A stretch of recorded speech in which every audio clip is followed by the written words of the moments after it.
अगर आप दिल्ली में रहते हैं तो फिर कल घर से निकलने से पहले डीटीसी बस की जानकारी आप जरूर ले लीजिएगा, क्योंकि डीटीसी के ड्राइवर्स ने कल हड़ताल का ऐलान कर दिया है। आज सुबह डीटीसी के एक ड्राइवर की रोड रेज में हत्या से नाराज होकर डीटीसी के ड्राइवर्स ने हड़ताल पर जाने का ऐलान किया है कल के लिए।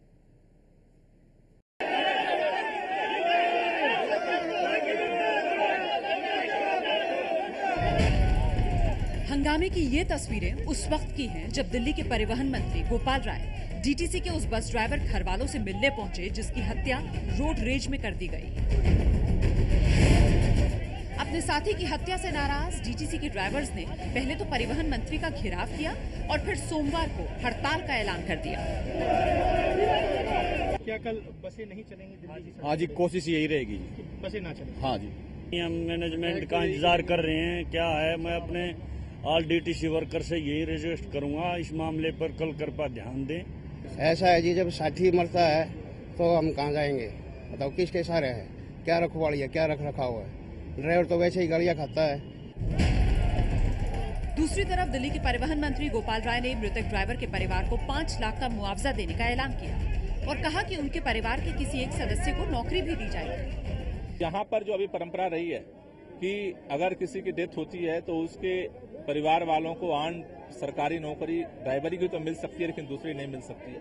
अभी हमने फैसला किया है कि उसके परिवार का व्यक्ति जिस काम के योग्य होगा उसको सरकार नौकरी पर रखेगी। तीसरा, जो उनको फंड जो होते हैं उनको मिलने में जो दिक्कत होती है उसके लिए हमने अधिकारियों को नियुक्त किया है कि जो इसके सारे क्लियरेंस को पूरा कराएंगे और जल्द से जल्द उसका अमाउंट उनको मिल सके। रोडरेज में डीटीसी के जिस ड्राइवर की हत्या हुई उसका नाम अशोक कुमार है। डीटीसी की इसी बस को लेकर अशोक बहादुरगढ़ जा रहे थे, लेकिन मुंडका में बस की टक्कर एक बाइक से हो गई और मामूली कहासुनी के बाद उस बाइक सवार ने अशोक पर हमला बोल दिया। बुरी तरह से जख्मी अशोक को अस्पताल ले जाया गया, जहां डॉक्टर्स ने उन्हें मृत घोषित कर दिया। जो बस आप देख रहे हैं ये डीटीसी की बस है और करमपुरा से बहादुरगढ़ के लिए बस चलती है। बस के जो ड्राइवर थे अशोक कुमार, करीब 42 साल के आसपास उनकी उम्र थी, वो करमपुरा से बहादुरगढ़ इस बस को ड्राइव कर रहे थे। तभी एक बाइक से ये बस टकराती है। बताया जा रहा है मामूली सी ये बस बाइक से टकराती है और जैसा कि चश्मदीद हैं और जो ड्राइवर के जो बेटे हैं उनका ये बोलना है कि उस बाइक पे एक महिला बैठी हुई थी, साथ ही साथ उनके साथ एक शख्स सवार थे जिन्होंने हेलमेट से लात घूसों से इस तरीके से, जो बस के ड्राइवर थे अशोक, उन्हें इस तरीके से मारा कि अस्पताल में उन्होंने दम तोड़ दिया। उन्होंने हेलमेट और गैस सिलेंडर जो अंदर होता है फायर को बुझाने के लिए, उससे हमला किया हुआ। उस समय हमलावर के साथ और कौन कौन था? जो एक लेडीज थी उसके साथ, वो भी मार रही थी साथ। सुनने में आया कि उन्होंने काफी उकसाया, उन लेडीज ने उनको। हाँ, लेडीज काफी उकसा रही थी उसको। क्या बातें कर रही थी, क्या कह रही थी?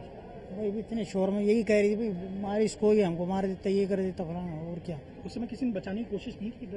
नहीं, 1-2 बंदे आए बीच में, पर उनकी भी नहीं सुनी किसी ने। पुलिस सूत्रों के मुताबिक अशोक की हत्या करने वाले शख्स का नाम विजय है और वो दिल्ली के मुंडका में रहता है। फिलहाल विजय फरार है और पुलिस सरगर्मी से उसे तलाश रही है।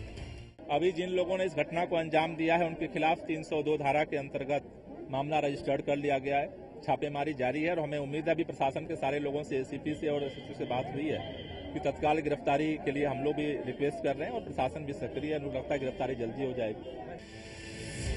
डीटीसी के सभी कर्मचारी अपने साथी के लिए इंसाफ की मांग कर रहे हैं और इसीलिए उन्होंने सोमवार को हड़ताल का ऐलान किया।